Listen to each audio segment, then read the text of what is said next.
Finally, drum roll. It must have been at this for like 20 minutes or so by now. It's been video after video, and message after message, and sharing after sharing, and caring after caring, and loving after loving, and growing after growing, inspiring, affirming. Let me read this, the old time thing. Give me the old time thing. The ugly duckling. You know, on the one hand, Auntie's like, some of these books and so on, let's get to creating our own stories and tell our own narratives, and especially, as I said, as Black people, Caribbean people, some of the realities we face in our households. You understand, like single mother, and you know, yeah, how life for us would be like in the village, going to school, different ways that we would going to church, different ways we would experience things, right? But having said that, some of these stories can be refreshing, especially if you view them from the point of view of learning lessons. What lesson can I take away? So I find this book is in tune with, I guess it's a kind of theme for the weekend. Another book I read with my Mary Bear yesterday. So I'm going to read it and we're going to chat for a bit. Okay? The Ugly Duckling. Once upon a time, an old house stood surrounded by fields and woods. A canal ran past the house, winding gently through the countryside. Here, in the tall grass on the bank, a mother duck had made her nest. See the ducky, ducky, duck? The mother duck sat patiently on the nest, keeping her eggs warm until they hatched. She had been sitting and waiting for a very long time. At last, after many days, the eggs began to crack. She must be so excited, you know. One by one, the ducklings poked out their heads. Peep, peep, they said, as they looked all around. How big the world is. At last, all the eggs had hatched, except for one. It was the biggest egg of all. The little ducklings looked at it, waiting for their brother or sister to come out. What about you? You know, sometimes you go through this period when you're sitting on eggs, right? We're sitting on our dreams and we're waiting for things to come out and grow and be revealed. And so finally, the big egg cracked, and out came the last of the chicks. He was very big and very ugly. Oh dear, said the mother duck. You don't look like any of my other ducklings, but you're mine, so I'll treat you just like all the others. Yeah, lots of props to mom for doing that, right? The next day was warm and sunny, and the mother duck took her new family down to the canal. She splashed into the water. One by one, the ducklings followed her. Soon they were all swimming beautifully, even the big ugly one. The mother duck was very proud. Quack, quack, she said. Follow me, children. I'll take you to the duckyard. When they reached the duckyard, the mother duck said, walk nicely and stay close to me. And make sure you are polite to that old brown duck over there.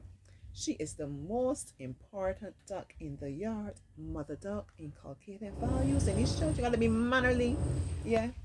Actually, that was something the Reverend said at church today. There was this service and these little boys came in and they were late to the service, but they all said good night. And everybody was only so happy to respond and say good night, because he said we've kind of lost that along the way, like just simple good manners and so on. Yeah, it's a big deal. Even yesterday, Gabrielle and I, we went to the mall. We bought lunch somewhere else and we went to the mall because we went to watch a movie. Oh, we had such a great time. So we were sitting in the car eating before we went in to watch the movie. And a young lady came to the car that was parked next to us and she said, "Good afternoon." Yeah, that's a big deal. It's a big deal. We gotta be able to recognize each other's presence, huh? Acknowledge each other's presence and just speak like, "I see you," you know? Simple, just two words, "Good afternoon." The duckyard was very noisy. The ducklings stayed close to their mother as the other ducks gathered round to look at them. "Your children are very beautiful," they told the mother duck, "except for that big, ugly duckling." You can imagine they're speaking about the duckling like that. "Go away! You don't belong here," the ducks quacked at the ugly duckling. "Leave him alone," said the mother duck, but the other ducks would not listen. "He's too big," they said, pecking at him and biting him. The ugly duckling was so unhappy in the duckyard that he ran away. That's sad. That's very sad. The I didn't show you the photo. That's so sad. I feel bad for him. The ugly duckling ran until he came to the great marsh where the wild ducks and geese lived. He hid there in the reeds, trying to rest. When the wild ducks and geese found him, they asked him what kind of duck he was. The ugly duckling didn't know. "Well, you're very ugly," they said, laughing at him. The poor fellow can't get accepted anyway. The ducks don't want him, nor the geese don't want him. Right? Poor fellow. The ugly duckling was frightened in the marsh, so he ran away again. He ran over the fields and meadows and down a long, see how Auntie draws that out, that you will understand long, right? A long, winding road. The wind blew, and the duckling was cold and tired. See? As evening fell, the duckling came to a little cottage.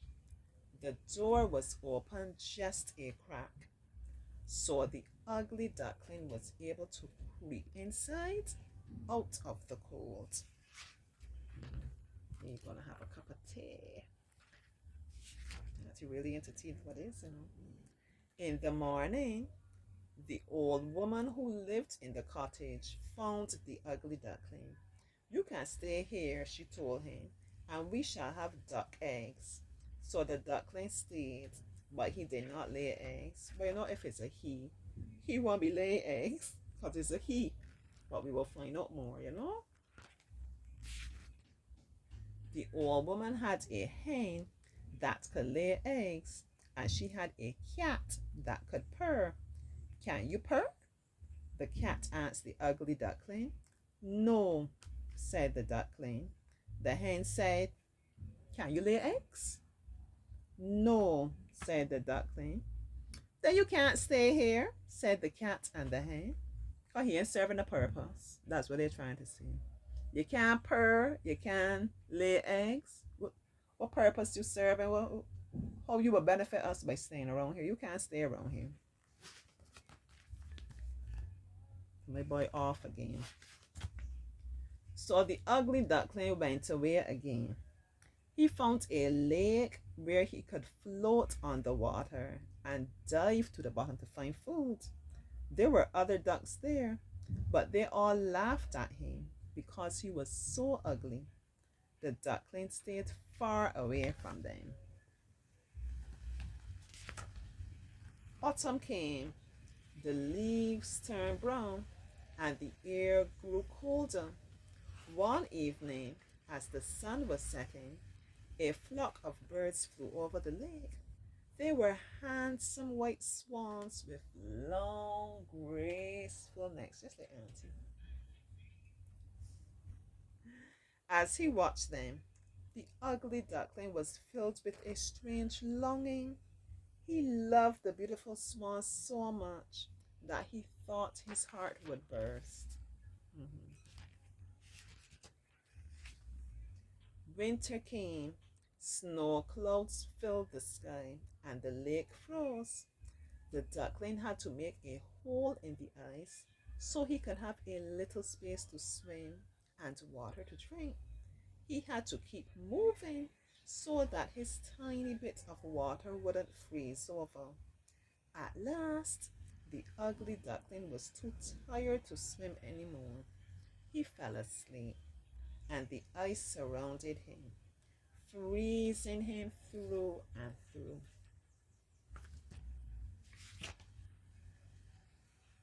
Next morning, a farmer found the duckling. He put the duckling inside his coat and took him home to his wife. The farmer's wife kept the duckling warm, and he soon came back to life. That's a big deal, right? You know what? Sometimes you got to be able to keep yourself and keep your loved ones warm. Not just physically warm, but their spirit, right? You got to be able to keep your spirit, feed your spirit, as they say, nourish it and keep it warm. How you think you keep it warm? By saying kind things, speaking life. You know, sometimes you ever had like a lousy day or there.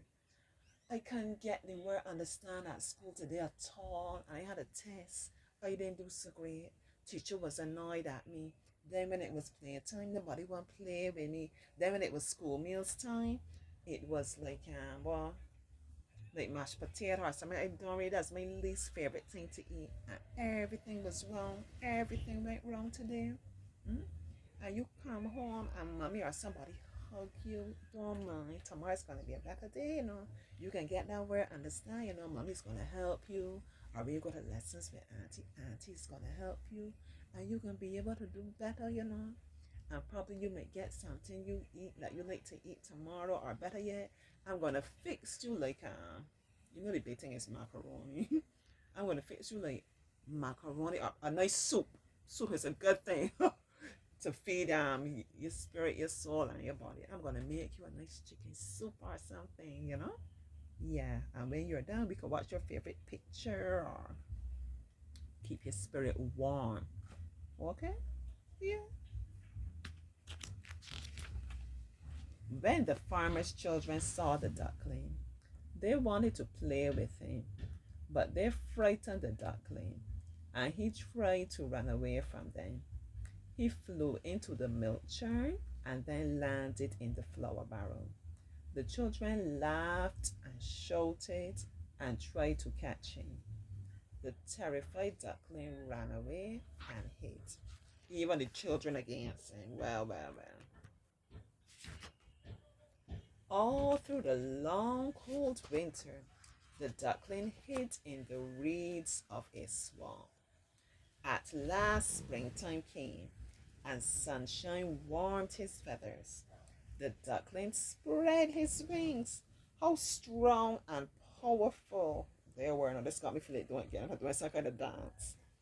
He flew high into the air, away from the swamp. After a while, he came to rest in a gently winding canal. You understand? He flying high and he flying strong with his strong wings. Three, I didn't show you. Look at him there in full flight. Look at the wings. Look how strong and how broad they are. Three beautiful swans swam towards him. They are coming to chase me away. Oh, that breaks my heart. They are coming to chase me away, the duckling thought. But the swan said, welcome. Please come and join us. The duckling looked at his reflection in the water. To his surprise, he was no longer an ugly duckling. He had become a handsome swan. As he joined the other swans, joy filled his heart. I never knew, oh boy, I'm getting auntie up in her feelings. I never knew I could be so happy, he thought, when I was just an ugly duckling. Oh, I'm really glad I borrowed this book, you know? The point is, a lot of things you read as a child and you just look at it like on surface level. And then when you come to increase your understanding, and when you too come to experience things, you know, either yourself or walk alongside people that are experiencing things, things. You could see things in a whole new light. Yeah. Hmm. I'm gonna have to do another video to tell you all the theme. It's a video day. It's a video Sunday. But I hope you enjoy that story. Okay. I think I'm gonna go and get some fresh books this week. Hi, Mariska. Girl, I hope I call your name right. Yeah, that's my girl from the Liberia. I no longer have Liberian Adrian. He has been reassigned, yeah. Of course, doing fabulous things wherever he is now. I have my Mariska. If I call your name wrong, I can come back and call it right. But she's a joy. She is a light, yeah. We're making some plans for some lovely things too. Got some things in the pipeline. All right. Bye. I'll be back with the thing.